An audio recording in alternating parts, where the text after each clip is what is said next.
Hi friends, welcome to Arpita Shiv Kannada blogs. ಎಲ್ಲರೂ ಹೇಗಿದ್ದೀರಾ? ಎಲ್ಲರೂ ಚೆನ್ನಾಗಿದ್ದೀರಾ ಅಂತ ಅಂದ್ಕೊಳ್ತೀನಿ. ಟೈಮ್ ಬಂದು ಇವಾಗ 11 ಆಗಿದೆ. ಸೊ ನಾನು ಇವಾಗ ಬ್ಲಾಗನ್ನು ಸ್ಟಾರ್ಟ್ ಮಾಡ್ಕೊಂಡಿದ್ದೀನಿ ಅಂತಲೇ ಹೇಳ್ಬೋದು. ಎಲ್ಲರೂ ಅವರವರ ಡ್ಯೂಟಿಗೆ ಹೋಗಿದ್ದಾರೆ, ಅಂದರೆ ಅವರ ರೊಟೀನ್ ಏನಿರುತ್ತೆ ಸೊ ಎಲ್ಲ ಹೋಗಿದ್ದಾರೆ. ನಾನು ಮತ್ತು ಹಿತ ಅಷ್ಟೇ ಇವಾಗ ಮನೇಲಿರೋದು. ಇವಾಗ ತುಂಬ ದಿನ ಆದಮೇಲೆ ನಾನು ಹಿತ ಅಷ್ಟೇ ಇಲ್ವ ಇರೋದು. ತುಂಬ ಬೇಜಾರು ಕೂಡ ಆಗ್ತಾ ಇದೆ, ಏನೂ ಮಾಡೋಕ್ಕಾಗಲ್ಲ. ಯಾಕಂದರೆ ಅವರವರ ಕೆಲಸನೂ ಕೂಡ ಅಷ್ಟು ಇಂಪಾರ್ಟೆಂಟ್ ಆಗಿರುತ್ತೆ ಅಲ್ವ. ಹಾಗಾಗಿ ಅಮ್ಮ ಆ್ಯಂಡ್ ಅಣ್ಣ ಅಪ್ಪ ಎಲ್ಲ ಅವರ ಕೆಲಸಕ್ಕೆ ಹೋಗಿದ್ದಾರೆ. ಅಂದರೆ ತರಕಾರಿ ಮಾರಕ್ಕೆ ಹೋಗಿದ್ದಾರೆ, ಶಿವ ಡ್ಯೂಟಿಗೆ ಹೋಗಿದ್ದಾರೆ, ಅಂದಾಗ ಅಕಾಡೆಮಿಗೆ ಹೋಗಿದ್ದಾರೆ, ಮಕ್ಕಳು ಸ್ಕೂಲ್ಗೆ ಹೋಗಿದ್ದಾರೆ. ಇವಾಗ ಸದ್ಯಕ್ಕೆ ಇಂಥ ನಾನು ಅಷ್ಟೇ.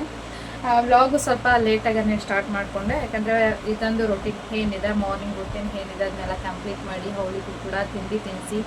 ಆ್ಯಂಡು ನಾನು ತಿಂಡಿ ತಿನ್ನೋ ಅಷ್ಟರಲ್ಲೇ ಇವಾಗ 11 ಆಗೋಯಿತು. ಅಷ್ಟು ಟೈಮ್ ಆಗಿಬಿಡುತ್ತೆ ಕೆಲವೊಂದು ಸಲ ಅನ್ನೋದಕ್ಕಿಂತ ಹೆಚ್ಚಾಗಿ ಇತ್ತೀಚೆಗೆ ಅಷ್ಟು ಲೇಟ್ ಆಗ್ತಾ ಇದೆ ಅಂತಲೇ ಹೇಳ್ಬೋದು. ನನ್ನ ಫ್ರೆಂಡ್ ಒಬ್ಬರು ಕೇಳ್ತಾ ಇದ್ರಿ, ಸೊ ನೀವು ಜಾಸ್ತಿ ದಪ್ಪ ಆಗಿದ್ರಿ ಅಲ್ವಾ, ನಿಮಗೆ ಆಫ್ಟರ್ ದಪ್ಪ ಕೊಟ್ಮೇಲೆ ಒಂದು 3 months ಆದಮೇಲೆ ದಪ್ಪ ಆಗಿದ್ರಲ್ವ, ಮತ್ತೆ ನೀವು ಮೀಡಿಯಮ್ ಸೈಜಿಗೆ ಬರ್ತಿದ್ದೀರಲ್ಲ, ಹೇಗೆ ಏನಾದರೂ ಡಯಟ್ ಮಾಡ್ತಿದ್ದೀರಾ ಅಂತೆಲ್ಲ ಕೇಳ್ತಾ ಇದ್ರಿ. ಒಂದು 2-3 ಜನ ಅದನ್ನ ಕೇಳಿದ್ದೀರಾ. ತುಂಬ ದಪ್ಪ ಆಗಿಬಿಟ್ಟಿದ್ರಿ ಒಂದು 2 months 1 months ಬ್ಯಾಕು. ಇವಾಗ ಸ್ವಲ್ಪ ವೆಯ್ಟ್ ಲಾಸ್ ಆಗ್ತಿದ್ದೀರಾ ಅಂತ ಅನ್ನಿಸ್ತಾ ಇದೆ ಅಂತ. ನಾನು ಮದುವೆ ಟೈಮಲ್ಲೆಲ್ಲ 42 ಅಷ್ಟೇ ಇದ್ದಿದ್ದು, 42 ಮೇಂಟೈನ್ ಮಾಡ್ಕೊಂಡು ಬಂದಿದ್ದೆ ಇಷ್ಟು ವರ್ಷದಿಂದ. ಆಮೇಲೆ ಪ್ರೆಗ್ನೆನ್ಸಿನಲ್ಲಿ ಅರೌಂಡ್ ಒಂದು 50 ಆಗಿದ್ದೆ ಅಷ್ಟೇ. ನಾನು ಜಾಸ್ತಿ ವೆಯ್ಟ್ ಗೇನ್ ಆಗಿರಲಿಲ್ಲ, 50 ಆಗಿದೆ. ಹಿತ ಬೇಬಿ ಹುಟ್ಟಿದ ಮೇಲೆ ಒಂದು ಇಲ್ಲ ಅಂದ್ರೂ 58ವರೆಗೂ ಬಂದುಬಿಟ್ಟಿದ್ದೆ. ವೆಯ್ಟ್ ಗೇನ್ ಆಗಿದೆ, ಅಂದರೆ ಒಂದು 3 months ಇತ್ತಂಗೆ ಒಂದು 3 months ಇದೆ ಅನ್ನೋಗೆ ನಾನು ವೆಯ್ಟ್ ಗೇನ್ ಆಗ್ಬಿಟ್ಟಿದೆ. ಒಂದು 58 ಇದೆ. ಅಲ್ಲಿಗೆ ಎಷ್ಟು ಜಾಸ್ತಿ ದಪ್ಪ ಆಗಿಬಿಟ್ಟಿದ್ದೀನಿ ಅಂತ ಅನ್ನಿಸ್ತಾ ಇತ್ತು ನನಗೇನೆ. ಹಂಗಾಗಿ ನಾನು ಸ್ವಲ್ಪ ಡಯಟ್ ಅಂತ ಏನಿಲ್ಲ, ಸ್ವಲ್ಪ ನಾನು ಫುಡ್ಡಲ್ಲೇ ಮೇಂಟೆನೆನ್ಸ್ ಮಾಡ್ಕೊಳ್ಳೋಕೆ ಸ್ಟಾರ್ಟ್ ಮಾಡಿದೆ. ಇವಾಗ ಒಂದು ಸ್ವಲ್ಪ ವೆಯ್ಟ್ ಲಾಸ್ ಆಗ್ತಾ ಇದೆ. 58 ಇದ್ದೆ, ಇವಾಗ ಆಫ್ಟರ್ ಒಂದು 1 month ಬ್ಯಾಕೇನ ನಾನು 58 ಇದ್ದೆ. ಇವಾಗ ನಾನು ಪ್ರೆಸೆಂಟು 53 ಇದ್ದೀನಿ. ಸೊ ಇಷ್ಟಿದ್ರೆ ಸಾಕು ಅಂತ ನನಗೆ ಅನ್ನಿಸ್ತಾ ಇದೆ. ನನ್ನ ಹೈಟಿಗೆ ಇಷ್ಟು ವೆಯ್ಟ್ ಇದ್ದರೆ ಸಾಕು, ಇನ್ನು ದಪ್ಪನೂ ಆಗೋದು ಬೇಡ ಆ್ಯಂಡ್ ಇನ್ನೂ ಸಣ್ಣ ಆಗೋದು ಬೇಡ ಅಂತ ಅಂದ್ಕೊಂಡಿದ್ದೀನಿ. ಬೇಬಿ ಬಂದುಬಿಡ್ತಾಳೆ ಅನ್ನೋ ಭಯ, ಅವಳ ಪಿಲ್ಲೋ ಹಾಕಿ ಈ ಥರ ಕೂಡ ಹಾಕಿದ್ದೀನಿ. ಅವಳು ನೋಡ್ತಾ ಇದ್ದಾಳೆ ನಮ್ಮಮ್ಮ ಒಬ್ಬೊಬ್ಬರು ಮಾತಾಡ್ತಿದ್ದಾರೆ ಅಂತ. ಸೊ ನಾನು ಇವಾಗ ಕ್ಯಾಮ್ರಾ ಆನ್ ಮಾಡಿಕೊಂಡ್ರೆ ಸಾಕು, ನೋಡೋದು ಆ ಥರ ಎಲ್ಲ ಮಾಡ್ತಾಳೆ. ಸೊ ನೋಡ್ತಾ ಇರ್ಬೋದು ಯಾವ ಥರ ನೋಡ್ತಿದ್ದಾಳೆ ಅಂತ. ಅಂದರೆ ನಮ್ಮಮ್ಮ ಏನೋ ಮಾತಾಡ್ತಿದ್ದಾರೆ ಅಂತ ಅವಳು ರೆಸ್ಪಾನ್ಸ್ ಮಾಡೋಕ್ಕೆ ಬರ್ತಾ ಇದ್ದಾಳೆ.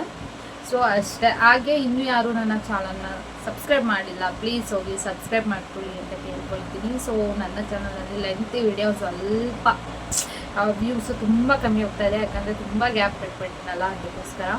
ರೆಗ್ಯುಲರ್ ವೀಡಿಯೋಸ್ ಆಗ್ತಾಯಿತ್ತು ಅಂತಂದರೆ ವ್ಯೂಸು ಚೆನ್ನಾಗಿ ಹೋಗ್ತಾ ಇತ್ತು. ಬಟ್ ಇವಾಗ ಕಮ್ಮಿ ಆಗಿದೆ, ಏನು ಮಾಡೋಕ್ಕಾಗಲ್ಲ. ನಾನು ರೆಗ್ಯುಲರ್ ವೀಡಿಯೋ ಸ್ವಲ್ಪ ದಿನ ಹಾಕಿದ್ಮೇಲೆ ಆಟೋಮೆಟಿಕ್ ಸರಿ ಹೋಗುತ್ತೆ ಅಂತ ಅಂದ್ಕೊಳ್ತೀನಿ. ಕೆಲವೊಬ್ರು ಕೇಳ್ತಾ ಇದ್ದೀರಾ ಶಾರ್ಟ್ ವೀಡಿಯೋ ಮಾಡಿ, ಜಾಸ್ತಿ ಟಿಪ್ಸ್ಗಳು ಹೇಳಿ, ನೀವು ಫಾಲೋ ಮಾಡುವಂತಹ ಟಿಪ್ಸ್ಗಳು ಹೇಳಿ. ಆ್ಯಂಡ್ ಹೇರ್ ಸ್ಟೈಲ್ಗಳು ನಿಮಗೆ ಸೆಲ್ಫ್ ಹೇರ್ ಸ್ಟೈಲ್ ಇರುತ್ತಲ್ಲ ಅದನ್ನು ಮಾಡಿ, ಆ್ಯಂಡ್ ಬ್ರೈಡಲ್ ಹೇರ್ ಸ್ಟೈಲ್ ಇದೆಲ್ಲ ಮಾಡಿ ಶಾರ್ಟ್ ವೀಡಿಯೋ ಮಾಡಿ ಅಂತ ಹೇಳ್ತಾ ಇದ್ದೀರಾ. ಇನ್ನೂ ಕೆಲವರು ಏನು ಹೇಳ್ತಾ ಇದ್ದೀರಾ ಅಂದರೆ ಇನ್ಸ್ಟಾಗ್ರಾಮ್ ಫಾಲೋವರ್ಸ್ ಯಾರಿದ್ದಾರೆ ಅವರು, ನೀವು ಹೆಂಗಿದ್ರೆ ಯೂಟ್ಯೂಬರ್ ಅಲ್ವಾ, ನೀವು ಯಾಕೆ ಶಾರ್ಟ್ ವೀಡಿಯೋ ಮಾಡ್ತಾಯಿಲ್ಲ, ಮಿನಿ ವ್ಲಾಗ್ ಏನಕ್ಕೆ ಮಾಡ್ತಾಯಿಲ್ಲ ಅಂತ ಕೇಳ್ತೀರಾ. ಬಟ್ ಮಿನಿ ವ್ಲಾಗು ನಾನು ಏನಕ್ಕೆ ಮಾಡ್ತಾಯಿಲ್ಲ ಅಂತಂದರೆ, ಎಲ್ಲರೂ ಕಾಮನಾಗಿ ಇನ್ಸ್ಟಾಗ್ರಾಮ್ ಓಪನ್ ಮಾಡಿದ್ರೆ ಸ್ವಲ್ಪ ಎಲ್ಲ ಮಿನಿ ವ್ಲಾಗರ್ಸ್ಗಳೇ ಇದ್ದಾರೆ. ಸೊ ನಾನು ಎಲ್ಲರಂತೆ ಮಾಡೋ ಬದಲು ಡಿಫ್ರೆಂಟಾಗಿ ಮಾಡೋಣ ಅಂತ ನನ್ನ ಮೈಂಡ್ ಥಾಟ್ ಇದೆ. ಏನಂದರೆ ನಾನು ಏನಾದರೂ ಒಂದು ವೀಡಿಯೋ ಮಾಡಿ ಅಪ್ಲೋಡ್ ಮಾಡಿದ್ದೀನಿ ಅಂದರೆ ಅಲ್ಲೊಂದು ಯೂಸ್ಫುಲ್ ಕಂಟೆಂಟ್ ಇರಬೇಕು. ನನ್ನ ವೀಡಿಯೋನ ನೀವು ಯಾರಾದರೂ ನೋಡ್ತಿದ್ದೀರಾ ಅಂತಂದರೆ ಅದರಿಂದ ನಿಮ್ಮ ಫ್ಯಾಮಿಲಿಗೆ ಏನಾದರೂ ಯೂಸ್ ಆಗುವಂಥದ್ದು.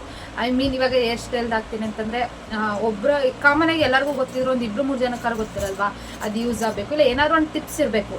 ಸೊ ಆ ಥರ ಕಂಟೆಂಟ್ ವೀಡಿಯೋ ಮಾಡೋಣ ಅಂತ ಅಂದ್ಕೊಂಡಿದ್ದೀನಿ.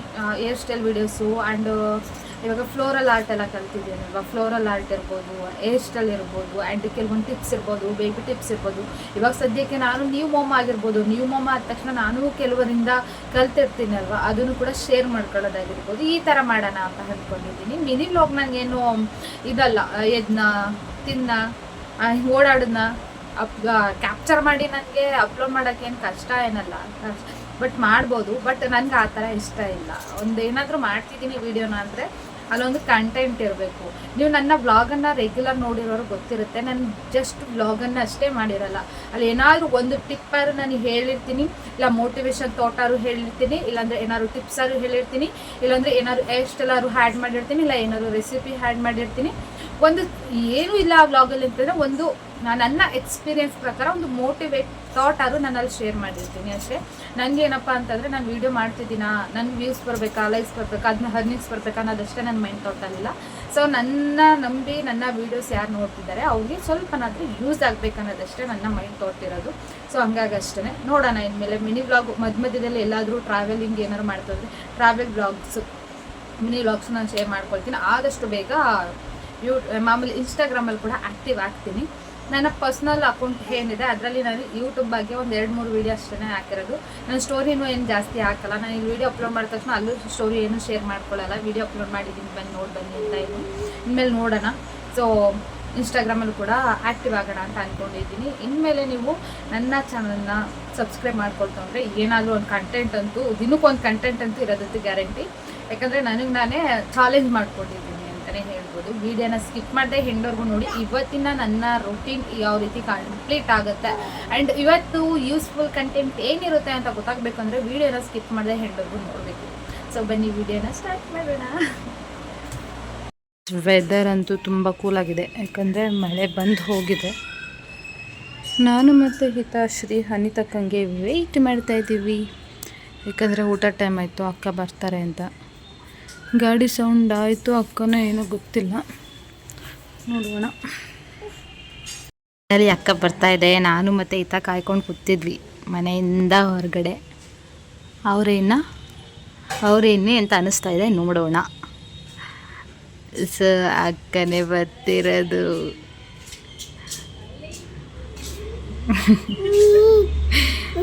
ಇತ್ತನ ರೆಸ್ಪಾನ್ಸ್ ನೋಡ್ಕೊಳ್ಳಿ ಹಾಗೆ.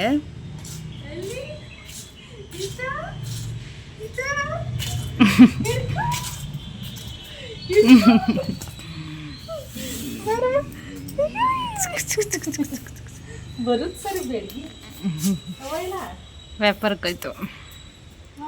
ಸೊ ಈತ ಫೈನಲಿ ಅವ್ರ ದೊಡ್ಡಮ್ಮನ ಜೊತೆ ಹೋಯ್ತಾ ಇದ್ದಾಳೆ. ಈತ ಜಾಸ್ತಿ ಅವ್ರ ದೊಡ್ಡಮ್ಮನ ಹೊಕ್ಕೊಬಿಟ್ಟಿದ್ದಾಳೆ.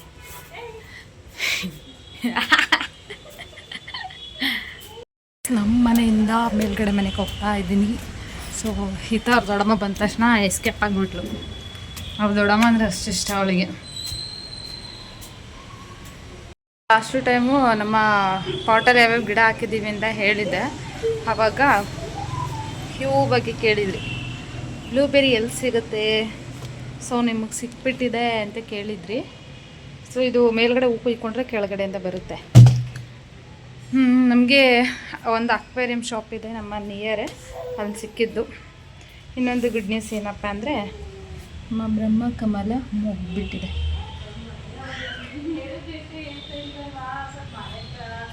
ಸೊ ನಮ್ಮ ಮನೆ ಹತ್ರನೂ ಗ್ರೀನರಿ, ಅಕ್ಕನ ಮನೆ ಹತ್ರನೂ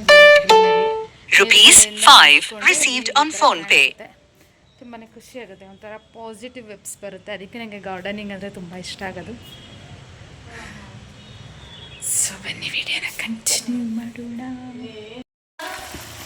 ಫ್ರೆಂಡ್ಸ್, ಅಕ್ಕ ಇವತ್ತು ಚಿಕನ್ ಚಾಪ್ಸ್ ಮಾಡಿದರು. ಚಿಕನ್ ಚಾಪ್ಸ್ ಆ್ಯಂಡ್ ನಾನು ದೋಸೆ ಹಾಕೊಳ್ಳೋಣ ಅಂದ್ಬಿಟ್ಟು ದೋಸೆ ಹಾಕ್ಕೊಳ್ತಾ ಇದ್ದೀನಿ. ರೈಸ್ ಇತ್ತು, ಅಕ್ಕಂಗೆ ರೈಸ್ ಹಾಕ್ಕೊಟ್ಟೆ, ಬಟ್ ನಾನು ದೋಸೆ ಹಾಕ್ಕೊಳ್ತಾ ಇದ್ದೀನಿ. ಚಿಕನ್ ಚಾಪ್ಸ್ಗೆ ಕಾಂಬಿನೇಷನಾಗಿ ಚೆನ್ನಾಗಿರುತ್ತೆ ಅಂದ್ಬಿಟ್ಟು ದೋಸೆ ಹಾಕ್ಕೊಳ್ತಾ ಇದ್ದೀನಿ. ಸೊ ಮಧ್ಯಾಹ್ನಕ್ಕೆ ಲಂಚ್ ಟೈಮ್ಗೆ, ಅಂದರೆ ನಂಗೆ ದೋಸೆ ಎಲ್ಲ ಟೈಮಲ್ಲೂ ಇಷ್ಟ ಆಗೋಲ್ಲ, ಚಿಕನ್ ಚಾಪ್ಸ್ ಕಾಂಬಿನೇಷನ್ ಚೆನ್ನಾಗಿರುತ್ತೆ ಅಂದ್ಬಿಟ್ಟು.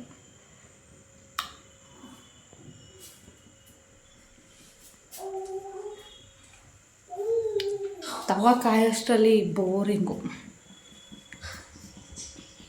ಹಿತಾಗೆ ಸಿರ್ಲಾಕ್ ಮಾಡಿಕೊಡ್ತೀನಿ ಕೆಳಗಡೆ ಹೋಗ್ಬಿಟ್ಟು.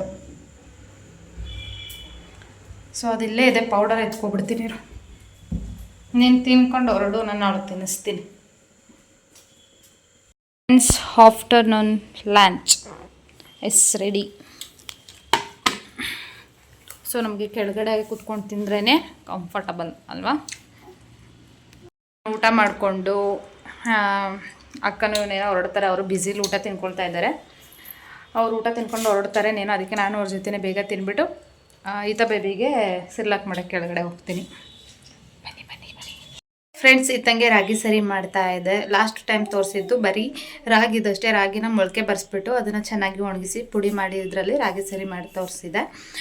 ಈ ಟೈಮ್ ಮಾಡ್ತಿರೋದು ಇದು ಮಿಕ್ಸಲ್ಲಿ ಡ್ರೈ ಫ್ರೂಟ್ಸ್ ಆ್ಯಂಡ್ ಸೀಡ್ಸ್ ಎಲ್ಲ ಬರುತ್ತಲ್ಲ, ಸೀಡ್ಸು, ರಾಗಿ ಆ್ಯಂಡ್ ಸ್ವಲ್ಪ ಅಕ್ಕಿ, ಇಲ್ಲಾಂದ್ರೆ ಒಂದು 20 ಅರೌಂಡ್ ಒಂದು 25 ಅಷ್ಟು ಸಾಮಾನುಗಳನ್ನ ಹಾಕಿ ಮಾಡಿರುವಂತಹ ಪೌಡರ್ ಇದು. ಇದನ್ನು ಇವತ್ತು ಮಾಡಿ ತೋರಿಸ್ತಾ ಇದ್ದೀನಿ. ನಾನು ಯಾವ ರೀತಿ ಮಾಡ್ತೀನಿ ಅಂತ. ಒಬ್ಬೊಬ್ಬರಲ್ಲಿ ಒಂದೊಂಥರ ಚೇಂಜಸ್ ಇರುತ್ತಲ್ಲ. ಸೊ ಎಷ್ಟು ತೊಗೊಂಡಿದ್ದೀನಿ, ಒಂದು 2-3 ಸ್ಪೂನ್ ತೊಗೊಂಡಿದ್ದೀನಿ. ನಾನು ಈ ಥರ ಗ್ಯಾಸ್ ಹಚ್ಚೋಕ್ಕೂ ಮೊದಲೇ ಸ್ವಲ್ಪ ಪೌಡರ್ ಹಾಕ್ಬಿಟ್ಟು ಸ್ವಲ್ಪ ವಾಟರ್ ಹಾಕ್ಬಿಟ್ಟು ಗಂಟೆಲ್ಲ ಹೋಗೋ ರೀತಿ ಈ ಥರ ಕೈಗೆ ಹಚ್ಕೊಂಡಿದ್ದೀನಿ. ಇಲ್ಲ ಗಂಟಾಗೋ ಚಾನ್ಸಸ್ ಇರುತ್ತೆ ಅಂತ ಸ್ವಲ್ಪ ನೀರು ಜಾಸ್ತಿನೇ ಹಾಕೋಬೇಕಾಗುತ್ತೆ. ಯಾಕಂದರೆ ಗಟ್ಟಿ ಆಗುತ್ತೆ ಚೆನ್ನಾಗಿ ಬೆಂದಮೇಲೆ. ಆದಷ್ಟು ಚೆನ್ನಾಗಿ ಬೇಯಿಸ್ಬೇಕು. ತಾಳ ಹಿಡಿದ್ರೂ ಪರವಾಗಿಲ್ಲ, ಚೆನ್ನಾಗಿ ಬೇಯಿಸೇ ಕೊಡಬೇಕು. ಯಾಕಂದರೆ ಅರ್ಧಂಬರ್ಧ ಬೇಯಿಸಿದ್ರೆ ಪಾಪುಗೆ ಹೊಟ್ಟೆ ನೋವು ಬರೋ ಚಾನ್ಸಸ್ ಇರುತ್ತೆ. ಹಂಗಾಗಿ ರಾಗಿ ಸರಿ ತಿಂತಾ ಇಲ್ಲ ಮಕ್ಕಳು, ಏನು ಮಾಡೋದು ಅಂತಂದರೆ ರಾಗಿ ಸರಿಲೇ ದೋಸೆನೂ ಕೂಡ ಮಾಡಿಕೊಡ್ಬೋದು. ಒಂದು 2 ಅವರ್ಸ್ ಅದನ್ನು ನೆನೆ ಹಾಕ್ಬಿಟ್ಟು ಒಂದು ದೋಸೆ ಹಾಕ್ಬಿಟ್ಟು ಬೇಕಾದ್ರೆ ಮಾಡ್ಕೊಡ್ಬೋದು. ಇಲ್ಲ ಇಡ್ಲಿ ಥರನೂ ಕೂಡ ಮಾಡಿಕೊಡ್ಬೋದು ಚೆನ್ನಾಗಿ ಬೇಯಿಸ್ಬಿಟ್ಟು. ಇದಿಲ್ಲ ಅಂದರೆ ಒಂದು 5 ನಿಮಿಷ ಚೆನ್ನಾಗಿ ಬೇಯಿಸ್ಬೇಕಾಗುತ್ತೆ. ನಾನಿವಾಗ ಸ್ವಲ್ಪ ಗಟ್ಟಿನೇ ಕೊಡ್ತಾಯಿದ್ದೀನಿ, ಮುದ್ದೆ ಟೈಪ್ ಕೊಡ್ತಾಯಿದ್ದೀನಿ.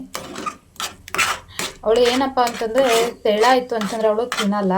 ಹಾಗಾಗಿ ಡಾಕ್ಟ್ರು ಸಜೆಷನ್ ತಗೊಂಡು ಗಟ್ಟಿ ಆದ್ರೂ ಕೊಡ್ಬೋದಾ ಅಂತ ಕೇಳಿಕೊಂಡು ನಾನು ಈ ಟೈಪ್ ಕೊಡ್ತಾಯಿದ್ದೀನಿ. ಅಂದರೆ ಮುದ್ದೆ ಟೈಪ್ ಕೊಡ್ತಾಯಿದ್ದೀನಿ ನಾನು ಇವಾಗ ಅವಳಿಗೆ. ಸೊ ಒಂದು ಕೈಲೇ ಓಲ್ಡ್ ಮಾಡ್ಕೊಂಡಿದ್ದೀನಿ ಫೋನು, ಇನ್ನೊಂದು ಕೈಲಿ ತಿರುಗ್ತಾ ಇದ್ದೀನಿ. ಫುಲ್ ಆದಮೇಲೆ ತೋರಿಸ್ತೀನಿ. ಇದನ್ನೇ ಒಂದು 2 ನಿಮಿಷ ಹಿಂಗೆ ಚೆನ್ನಾಗಿ ಬೇಯಿಸ್ಕೊಬೇಕಾಗುತ್ತೆ. ತೋರಿಸ್ತೀನಿ ಬೇಕಾದ್ರೆ ಯಾವ ರೀತಿ ಆಗುತ್ತೆ ಅಂತ. ನೋಡ್ತಾ ಇರ್ಬೋದು ನಾನು ಎಷ್ಟು ನೀರು ಹಾಕಿದೆ, ಅದೆಷ್ಟು ಗಟ್ಟಿ ಆಗ್ತದೆ ಅಂತ. ಇಲ್ಲಿ ಚೆನ್ನಾಗಿ ಬೇಯಬೇಕು ಹಿಂಗೆ.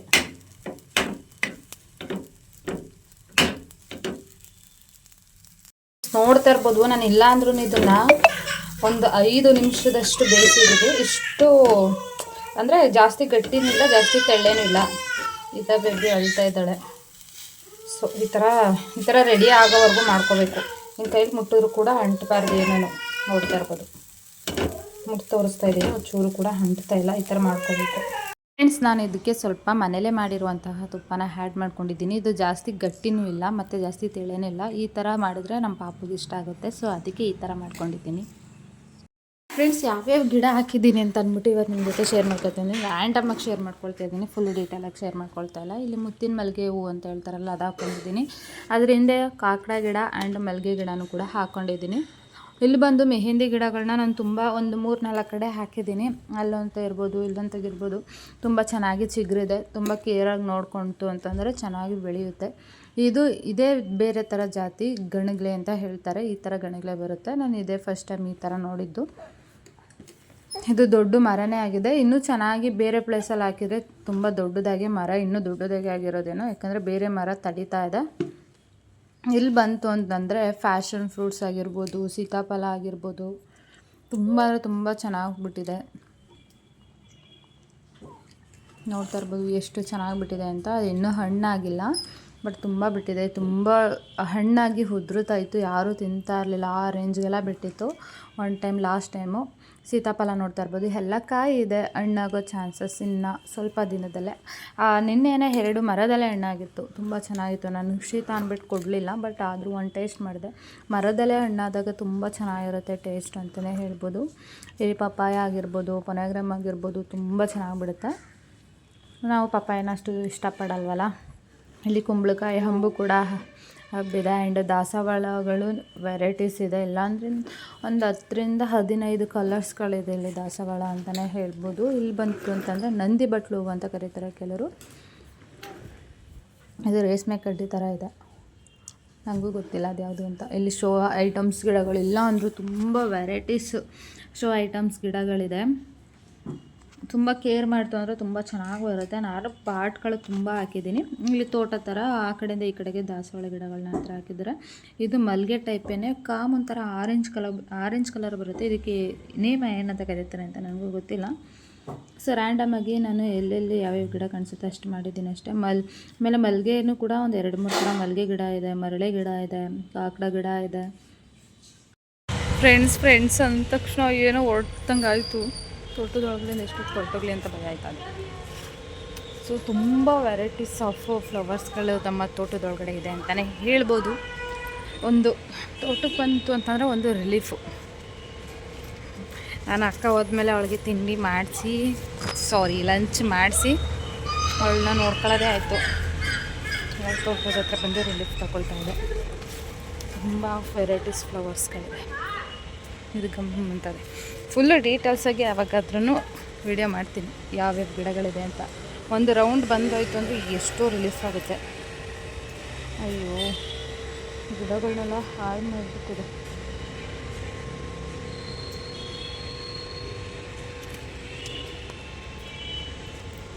ಫ್ರೆಂಡ್ಸ್, ಇಲ್ಲಿ ಕನಕಾಂಬರ ಗಿಡಗಳು ಹಾಕಿದ್ದೀನಿ. ಇಲ್ಲಿ ಫುಲ್ಲು ಕನಕಾಂಬರ ಗಿಡಗಳನ್ನೇ ಹಾಕಿದ್ದೀನಿ. ಸೊ ಈ ಥರ ಕಾಣಿಸುತ್ತೆ. ಅಲ್ಲಿ ಲಾಸ್ಟಲ್ಲಿ ನಮ್ಮ ಮನೆ, ಅಕ್ಕನ ಮನೆ, ಒಂದು ಗಿಡಗಳೆಲ್ಲ ಕಾಣಿಸುತ್ತೆ. ಏನು ಪಕ್ಕದಲ್ಲೇ ರೋಡು. ಏನೋ ದಬ್ಬಕ್ಕವನಂತೆ. ಏನಿದು? ಏನು ಕೊಟ್ಟಿದ್ರು? ಏನು ದಬ್ಬಕ್ಬಿಟ್ಟಿದೆಯೇ? ಓ, ಇದು ಎಕ್ಸಾಮ್ ಕೊಟ್ಟಿದ್ರಲ್ಲ ಅದು ನಿಜಲ್ಲ ಚೆನ್ನಾಗಿ ಪಾಸ್ ಆಗಿದೆಯಾ? ಟೋಟಲ್ ಮಾರ್ಕ್ಸ್ ಎಷ್ಟು?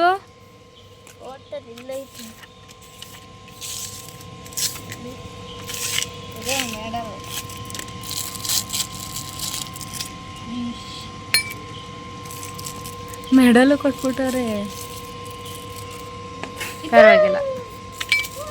ಪರವಾಗಿಲ್ಲ ಬಿಡ, ಆಯಿತು. ಇಲ್ಲಿ ಎಷ್ಟು ಮಾರ್ಕ್ಸ್ ಅಂತಲೇ ಹೇಳಿಲ್ಲ. ಒಂದು ಶಾರ್ಟ್ ವಿಡಿಯೋ ಮಾಡಿಕೊಂಡೆ ಹೇರ್ ಸ್ಟೈಲ್ದು. ಸೊ ಇವಾಗ ನೋಡಿರ್ತೀರ, ಆ ಕ್ಲಿಪ್ಪಿಂಗ್ಸ್ ಕೂಡ ಹಾಕಿದೆ. ಇದು ಈ ಡೆಮೋದಲ್ಲಿ ಇವತ್ತು ಈ ಥರ ಹೇರ್ ಸ್ಟೈಲ್ ಮಾಡಿಬಿಟ್ಟು ತೋರಿಸ್ದೆ. ಸೊ ಇವಾಗ ಸ್ವಲ್ಪ ಹೊರಗಡೆ ಹೋಗೋದಿದೆ, ಮಾರ್ಕೆಟ್ಗೆ ಹೋಗೋದಿದೆ. ಹ್ಯಾಂಡ್ ವರ್ಕ್ ಮಾಡೋಕ್ಕೆ ಸ್ವಲ್ಪ ಬೀಡ್ಸು ಅದು ಇದೆಲ್ಲ ತೊಗೊಂಡು ಬರೋದಿದೆ. ಸೊ ಹಂಗಾಗಿ ಮದನ್ ಇಲ್ಲಿದ್ದಾನೆ. ಆ್ಯಂಡ್ ಹಿತಾಶ್ರೀ ಎಲ್ಲ ಆಟ ಆಡ್ತಾಯಿದ್ದೆಲ್ಲ ವಾಕರ್ಗೆ ಹಾಕಿದ್ದೀನಿ. ಸ್ವಲ್ಪ ಹೆಜ್ಜೆ ಬರೋದನ್ನೆಲ್ಲ ಬೇಗ ಕಲಿತಾಳೆ ಅಂತ ಅಂದ್ಬಿಟ್ಟು ಮಾರ್ಕೆಟ್ಗೆ ಹೋಗೋಣ ಅಂದ್ಬಿಟ್ಟು ನಾನು ಕೂಡ ಸ್ವಲ್ಪ ಫ್ರೆಶ್ ಅಪ್ ಆದೆ. ನನ್ನ ವರ್ಕ್ಗಳು ಏನೇನಿದೆ ಅದನ್ನೆಲ್ಲ ಮುಗಿಸ್ಕೊಂಡು. ಬಟ್ ಹನಿ ಆಗ್ತಾಯಿದೆ. ಏನೋ ಒಂದು ಪ್ಲ್ಯಾನ್ ಮಾಡ್ಕೊಂಡಿರ್ತೀರಿ, ಅದು ಈ ಥರ ಮಿಸ್ ಆಗೋ ಚಾನ್ಸಸ್ ಜಾಸ್ತಿ ಇರುತ್ತೆ. ಈ ಟೈಮಲ್ಲಂತೂ ಮಳೆಗಳು ಆವಾಗ ಬರ್ತಾನೆ ಇದೆ. ಅದೇ ಸೋನೆ ಅಂತ ಹೇಳ್ತಾರಲ್ಲ, ಸೋನೆ ಚಿಕ್ಕ ಚಿಕ್ಕ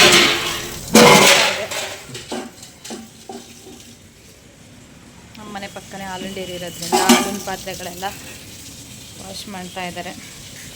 ಏಯ್ ಮಣ್ತಿನ್ ಗಿಡಕ್ಕೆ ತಗ್ತಾಳೆ, ಒಳಗೆ ಕರ್ಕೊಳ್ಳೋಣ. ಸೊ ಫ್ರೆಂಡ್ಸ್, ಅಕ್ಕಿಗೆ ಹುಷಾರಿಲ್ಲ. ಯಾಕಂದರೆ ಬೇರೆ ನಾಯಿ ಕಚ್ಚಿಬಿಟ್ಟಿದೆ. ತುಂಬ ಬೇಜಾರಾಗ್ತಿದೆ. ಅವನು ಫ್ರೆಂಡ್ಸ್ ಹೊರಗಡೆ ಹೋಗೋದನ್ನೆಲ್ಲ ಕಲ್ತಿದ್ದಾನೆ. ಏನು ಮಾಡೋಣ ಹೇಳಿ. ನಮ್ಮ ಸಾಕಿರೋ ಪ್ರಾಣಿಗಳಿಗೆ ಏನಾದರೂ ಆಯಿತು ಅಂದರೆ ತುಂಬಾ ಬೇಜಾರಾಗುತ್ತೆ. ನನಗಂತೂ ಪ್ರಾಣಿಗಳಂದರೆ ತುಂಬ ಇಷ್ಟ ಆಗುತ್ತೆ. ಇದು ಒಂದೇನೋ ಮಿಸ್ ಆಗಿತ್ತು, ಅವಾಗಂತೂ ಎಷ್ಟು ಸಫರ್ ಪಟ್ಟಿದ್ದೇವೋ ಗೊತ್ತಿಲ್ಲ. ಇದು ಕಾಲ ಹತ್ರನೇ ಸ್ವಲ್ಪ ಗಾಯ ಆಗಿದೆ. ಸೊ ಅವ್ನು ಮುಟ್ಟಿಸ್ಕೊಳ್ತಿಲ್ಲ, ನಮ್ಮನ್ನೇ ಕಚ್ಚಕ್ಕೆ ಕೊಡ್ತಿದ್ದಾನೆ. ಪಾಪ ನೋವಿಗೆ ಎಲ್ಲರೂ ಹೊರಟಾಗ ನಾವು ಹಿಡ್ಕೊಂಡು ಕಟ್ಟಾಕ್ಬಿಟ್ಟು ಬರೋಲ್ಲ. ಚೈನ್ ತರಗಿಲ್ಲ ಕಟ್ಟಾಕಮ್ಮ ಮನೇಲೆ. ಚೈನ್ ತರಗೋ. ನೋವಿಗೆಲ್ಲರೂ ಹೊರಟೋಗ್ಬಿಡ್ತಾನೆ ಫ್ರೆಂಡ್ಸ್. ಅವನು ಮುಟ್ಟಿಸ್ಕೊಳ್ಳೋಕ್ಕೆ ರೆಡಿ ಇಲ್ಲ, ಅಷ್ಟು ನೋವಾಗ್ತಾ ಇದೆ ಅವನಿಗೆ. ಫ್ರೆಂಡ್ಸ್, ಬ್ಯಾಕ್ಗ್ರೌಂಡಲ್ಲಿ ಏನು ಕಾಣಿಸ್ತಿದೆ? ಕಪ್ಪು ಆ್ಯಂಡ್ ಈ ಕಡೆ ಮಿಡಲ್ಸು ಇವೆಲ್ಲ ಮದನಂದೆ. ಎಲ್ಲದರಲ್ಲೂ ತುಂಬ ಫಾಸ್ಟ್ ಇದ್ದಾನೆ ಅವನು. ನಾನು ಇವ್ರ ಮುಂದೆ ತಿರ್ಗಾಡಂಗಿಲ್ಲ. ನಾನು ಫೋನಲ್ಲಿ ಮಾತಾಡ್ತಿದ್ರೆ ಒಬ್ಬೊಬ್ಬಳೇ ಮಾತಾಡ್ತಿದ್ದಾಳೆ ಅಂದ್ಕೊಂಡು ಬರ್ತಾನೆ. ಇದು ಹ್ಯಾಂಡ್ ವಾಶ್ ಮಾಡ್ಕೋತೀನಿ, ಲಕ್ಕಿ ಅರ್ಥ ಆಯಿತು. ಈಗ ಅಮ್ಮ ಅನ್ನೋದೆಲ್ಲ ಕಳ್ತಿದ್ದಾಳೆ, ಹಂಗಾಗಿ ಬಮ್ಮ ಆಯಿತು ಬಮ್ಮ. ಫ್ರೆಂಡ್ಸ್, ಅವಳಿಗೆ ಸಮಾಧಾನ ಮಾಡಿಬಿಟ್ಟು ಸ್ವಲ್ಪ ಫೀಡ್ ಮಾಡಿಬಿಟ್ಟು ಹೊರಗಡೆ ಹೋಗೋದು ಇದೆಯಲ್ವಾ, ಮತ್ತು ಸಿಗೋಣ. ಎಲ್ಲೆಲ್ಲಿ ಹೋಗ್ತೀನಿ, ಏನೇನು ಪರ್ಚೇಸ್ ಮಾಡ್ತೀನಿ ಅಂತೆಲ್ಲನೂ ಅಪ್ಡೇಟ್ ಕೊಡ್ತೀನಿ. ಬಾಯ್.